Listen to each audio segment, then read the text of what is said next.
রায়বাগিনী ননদিনী, রন বলছে সেটাই নিতে পারছো না, আর যদি আমি মুখ খুলি তখন কোথায় যাবে? Welcome back to my channel Bongjoyshree. কেমন আছো তোমরা সবাই? আশা করছি সবাই খুব ভালো আছো, আমিও ভালো আছি।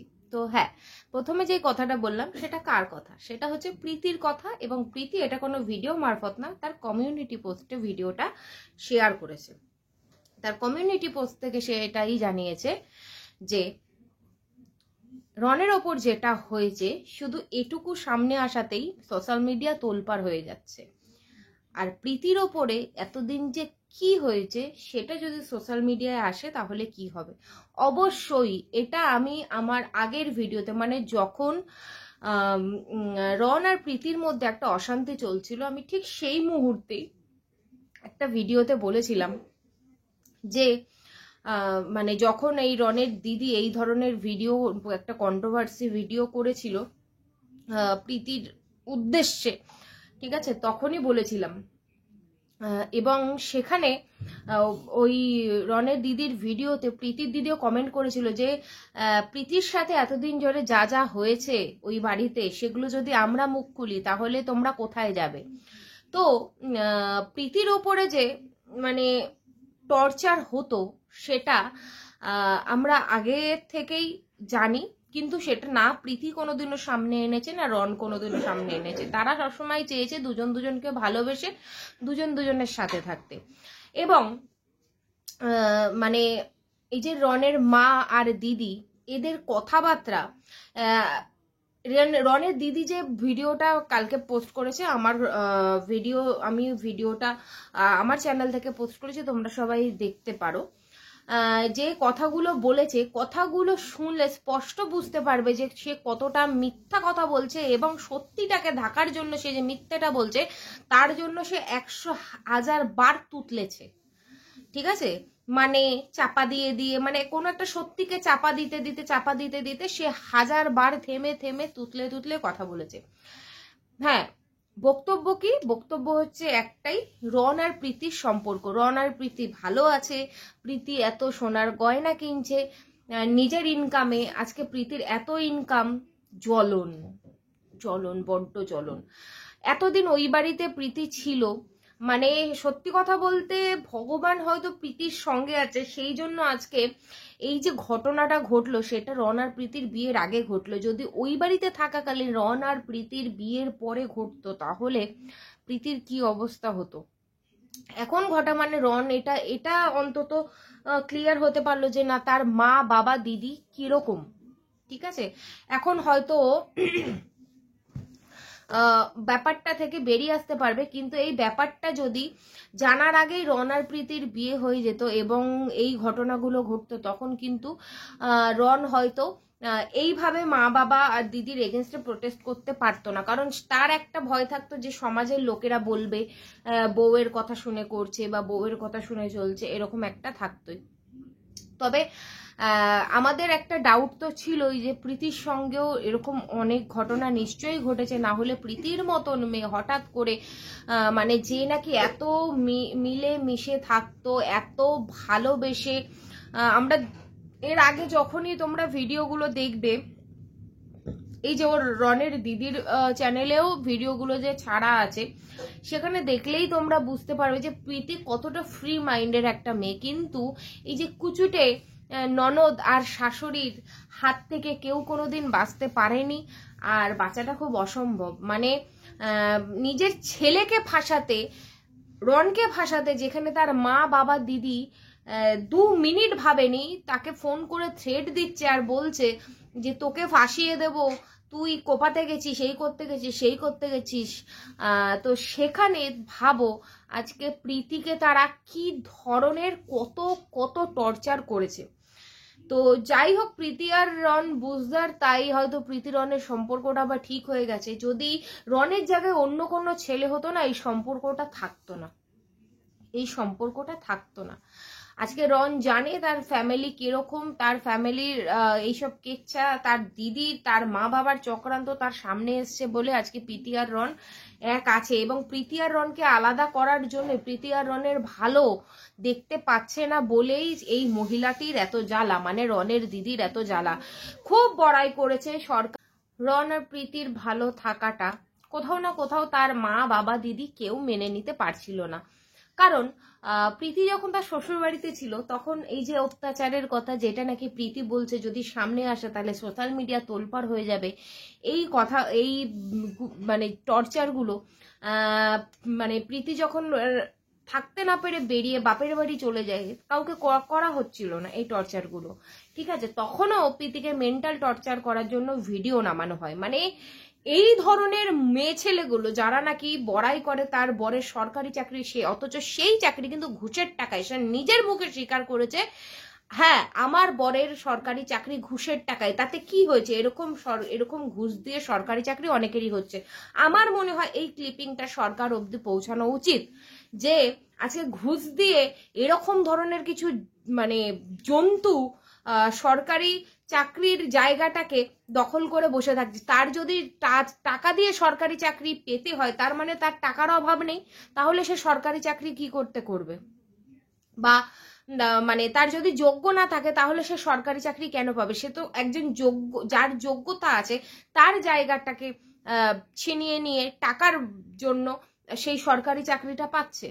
তো আমার মনে হয় এই কথাটা অবশ্যই সরকারের কাছে অব্দি পৌঁছানো উচিত, যে এই ধরনের কিছু নিকৃষ্ট মানের পাবলিক আছে যারা নাকি আবার বুক চিতিয়ে বলে যে হ্যাঁ আমার বর সরকারি চাকরি করে এবং সেটা ঘুষ দিয়ে করে, এবং সেটাকে ঢাকার জন্য অনেক রকমের নাটক সে নিজের মুখে বলছে, এবং এগুলো আমরা কেউ বিশ্বাস করি না, আর এগুলো কেউ বিশ্বাস করার মতো না।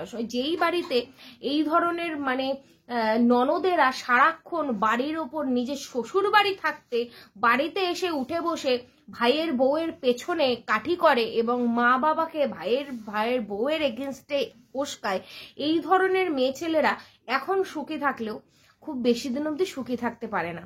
তো এর দিদির একটা শর্ট ভিডিও আমার চোখে পড়েছিল, যেখানে বলেছিল আজকে আমার বরের কাছে একজন মহিলা এসেছিল, সে বলল তার ছেলে তাকে দেখে না। মানে ইনডাইরেক্টলি মানে তার সেই মহিলার ঘটনা শোনানোর মাধ্যমে সে তার ভাইকে টার্গেট করেছিল, যে মানে টার্গেট করার চেষ্টা করেছিল যে বউয়ের জন্য বা শ্বশুর শাশুড়ির জন্য মা বাবাকে দেখে না, ব্লা ব্লা ব্লা। সেই জন্য কিন্তু গল্পটাকে এত সুন্দর করে বানিয়ে বলেছিল যে প্রত্যেকটা মানুষ বুঝতেই পেরেছে সে যে রনের উদ্দেশ্যে এই ধরনের কথাগুলো বলছিল। তো প্রতিটা মুহূর্তে রন প্রীতিকে প্রভোক করার চেষ্টা ওর দিদি অনবরত করে গেছে, অনবরত। সেই জবে থেকে ওই কন্ট্রোভার্সি ভিডিওটা দিয়েছে বা প্রীতি বলেছে যে ব্যাপারটা পারিবারিক দিকে চলে গেছে, তবে থেকে বিভিন্ন রকমের কন্ট্রোভার্সি বারবার করে এই নিকৃষ্ট মহিলাটি রনের দিদি ছুঁড়ে চলেছে। এবং শুধুমাত্র রন আর প্রীতি মুখ খোলেনি বলে এই ব্যাপারটা আজকে এত বড় জায়গায় আসেনি, কিন্তু রনকে যেভাবে মারধর করা হয়েছে, তার জামাইবাবু, তার বাবা মা, তাদের গোষ্ঠী মিলে যেভাবে রনকে অত্যাচার করেছে বা মারধর করেছে, তারপরে আমার মনে হয় প্রীতির উচিত প্রত্যেকটা অত্যাচারের কথা এখন সোশ্যাল মিডিয়ায় খুলে বলা, কারণ তার দিদি কিন্তু থেমে নেই। এই নিকৃষ্ট মহিলাটি এবং তার ফ্যামিলির লোক কিন্তু থেমে নেই। রনের মা বাবা প্রত্যেকে ওর দিদির ভিডিও মারফত কিন্তু রনকে প্রীতিকে ছোট করে চলেছে, বা রনকে মানে মিথ্যা দোষে, এমনকি মানে থানা পুলিশ করার চেষ্টা করছে মিথ্যা বদনাম দিয়ে, যাতে ছেলেটির কেরিয়ারটা শেষ হয়ে যায়। সেই জায়গা থেকে দাঁড়িয়ে আমার মনে হয় প্রীতির রনের হাতটা আরো শক্ত করে ধরা উচিত, এবং প্রীতিরও সামনে এসে এটা ক্লিয়ার করা উচিত যে কিভাবে প্রীতিকেও টর্চার করা হয়েছিল। আমার মনে হয় এটা প্রীতিরও বলা দরকার, কারণ যেখানে ওই মহিলা চুপ নেই, যার নাকি বিয়ে হয়ে গেছে, তারপরেও বাপের বাড়িতে এসে ভাই আর ভাইয়ের বউয়ের মাঝখানে ফাটল ধরানোর চেষ্টা করে, ভাই আর ভাইয়ের বউয়ের সুখ দেখতে পারে না, এবং সেটা ভাই আর ভাইয়ের বউয়ের মধ্যে মানে প্রীতি আর রনের মধ্যে ফাটল ধরানোর জন্যই যেহেতু ফাটল ধরাতে পারছে না বা দুজনে ভালো আছে দেখছে, মানে এত জ্বলন হয়েছে যে মানে ভাইকে রীতিমতো বেধড়ক পিটিয়েছে, বেধড়ক মার মেরেছে, মানে মনের ইচ্ছা মতন মানে পিটিয়ে নিজের শান্তি করে তারপরে আবার ভিডিও খুলে বসেছে যে ভাই আমাকে চুলের মুঠি ধরেছে। আচ্ছা সিরিয়াসলি তুই বটি তুলে মারবি, তুই তোর ভাইকে খিমচি দিবি, তুই তোর ভাইকে টর্চার করবি, মারধর করবি, তারপরেও তোর ভাই চুপ করে বসে থাকবে? আমি হলে না, ওর তো তোর ভাই শুধু চুল ধরেছে, আমি হলে তোর চুলের মুঠি ধরে কেটে দিতাম, তোকে ন্যাড়া করে বেলতলায় ঘোরাতাম, বুঝেছিস? তোর ভাই তো শুধু চুল ধরেছে নিজেকে আত্মরক্ষা করার জন্য। যেভাবে রনের চোখে মুখে সব জায়গায় আঁচড়ের দাগ, সে থেকে বোঝাই যায় ওই জানোয়ার মেয়েটি, ওই মেয়ে ছেলেটি কতটা হিংস্র। একেতে তো ভাই আর ভাইয়ের বউয়ের কাপ ধরে এই সোশ্যাল মিডিয়ায় এসে উঠেছিস, তার মধ্যে ভাইকে ভাইয়ের বউকে বিক্রি করে আজকে থেকে খাচ্ছিস না। প্রথমে তাদের সঙ্গে ভালো সম্পর্ক দেখে খেয়েছিস, এখন যখন ভাইয়ের বউ ভালো আছে সেটা তোদের সহ্য হচ্ছে না বলে তাদেরকে একেবারে মানে মানে বিক্রি করে করে খাচ্ছিস। তারপরেও মানে এই রনকে বিক্রি করে 1 মিলিয়ন ভিউজ কামাচ্ছিস, আর তারপরে আবার ছেলেটিকে বদনাম করে তার নামে মিথ্যে কেস দিচ্ছিস। মানে সত্যি এইসব মেয়ে ছেলেদেরকে না পাবলিকের হাতে তুলে দেওয়া উচিত, এবং পাবলিকের উচিত বেধড়ক পিটান পিটানো এই ধরনের মা বাবা আর দিদিকে, যারা নাকি বিয়ের আগেই একটা মেয়েকে নিজেদের বাড়িতে নিয়ে গিয়ে রেখে এইভাবে টর্চার করে। তোদের যদি প্রীতিকে পছন্দই না, তোরা বাড়িতে নিয়ে গিয়ে কেন তাকে টর্চার করবি? তোদের যখন পছন্দই না, প্রীতি গরিব ঘরের মেয়ে, হতেই পারে পছন্দ না, আগে থেকে বলে দিতিস না? তাকে বাড়িতে নিয়ে গিয়ে রেখে তার ওপর দিনের পর দিন অত্যাচার করেছে, এবং প্রীতি যথেষ্ট একটা ভালো মেয়ে বলে এতদিন কিছু বলেনি, এতদিন চুপচাপ ছিল। আজ যখন রনের ওপর মানে শুরু করা হয় অত্যাচার বা রনকে টার্গেট করা হয়, তখন গিয়ে প্রীতি একটা জাস্ট কমিউনিটি পোস্ট দিয়েছে যে আমি যদি মুখ খুলি তোমরা থাকতে পারবে তো, কারণ প্রীতির উপরে যে টর্চার হয়েছে সেটা এর থেকেও অনেক বেশি। তো এটুকুই বলবো প্রীতিকে, আমরা প্রত্যেকে তোমাদের ভালোবাসা, তোমাদেরকে যারা ভালোবাসে তোমাদের পাশে আছি। আমার মনে হয় প্রীতির এই মুহূর্তে উচিত মুখ খোলা, যাতে আমরা অন্তত এই মহিলাটিকে এবং ওর ফ্যামিলির লোককে তাদের অকাত দেখিয়ে দিতে পারি। এবং এই জন্যই প্রীতির মুখ খোলা আরো উচিত, কারণ ওর দিদি বেশ জোর গলায় বলে গেছে এরপরে মিডিল ম্যান আসবে, মানে কোনো খবরের চ্যানেল বা এই সমাজ সেবিকাদের ঢোকাবে। কিন্তু সব থেকে বড় কথা হচ্ছে প্রীতি যদি এখন নিজে স্ট্যান্ড নেয়, তবে এটাই হবে সব থেকে বড় অস্ত্র, যে ওই মহিলা এবং তার ফ্যামিলির এগেনস্টে, মানে রনের দিদি আর তার পরিবারের ওপর মানে কেস হোক বা যাই করুক না কেন, খুব ভালোভাবে তারা বুঝতে পারবে যে এইভাবে একটা ছেলেকে আর মেয়েকে আলাদা করার জন্য তাদের উপর টর্চার করার কতটা মানে পরিণাম ভোগ করতে হয়। তো এটুকুই বলবো যে প্রীতি, আমার মনে হয় প্রীতির মুখ খোলা উচিত।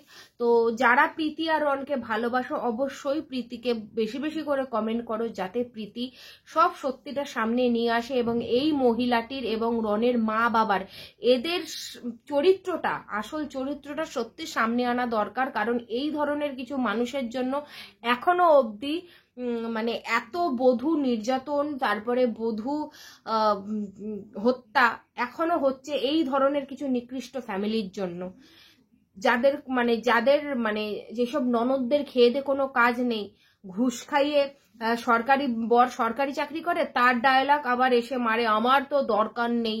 আসলে তোর দরকার নেই না, তোর দরকার আছে কিন্তু তুই পাচ্ছিস না। তুই প্রীতির মতন বয়সের একটা পার্থক্য কর, তুই কত বয়স্ক একটা মহিলা, সেখানে প্রীতি একটা বাচ্চা মেয়ে, তার সঙ্গে তুই কি করে নিজেকে তার দিস? তো এটুকুই বলবো, আমরা অবশ্যই পাশে আছি, তোমার ভালোবাসার মানুষেরা পাশে আছে। তো প্রীতি আর রন অবশ্যই তোমরা তাদেরকে কমেন্ট করো, তারা যাতে হেরে না যায়। আমরা অবশ্যই তাদের পাশে থাকবো, কারণ আমরা জানি যে তাদের ভালোবাসাটা পিওর, এবং তাদের এই ভালোবাসাটার মাঝখানে ফাটল ধরানোর জন্যই আজকে এইসব চক্রান্ত করছে রনের বাড়ির লোক। সুতরাং আমরা পাশে আছি। প্রীতি, তুমি মুখ খোলো যে তোমার সাথে কি অত্যাচার করা হয়েছে, তারপরে দেখো এই ফ্যামিলিটার এগেনস্টে পাবলিক রাস্তায় নামবে। এই ফ্যামিলির এগেনস্টে পাবলিক রাস্তায় নামবে এবং পাবলিক খুব ভালো করে জানে যে ওই মহিলাটি কেমন। আজকে প্রীতি রন ছাড়া ওই মহিলাটির কোনো পরিচয় নেই। সে কে, সে যদি রনের দিদি না হতো, তার চ্যানেল আজকে মিলিয়ন মিলিয়ন ভিউজ কামানো রন প্রীতিকে বেচে বেরিয়ে যেত। তো সুতরাং তোমরা মুখ খোলো, তোমাদের পাশে আছি। আর তোমরাও যারা ভিউয়ার্সরা, যারা ভিডিওটা দেখবে, অবশ্যই রণপ্রীতিকে সাহস দাও, রণপ্রীতির পাশে থাকো। আমরা আছি, লড়বো আমরা।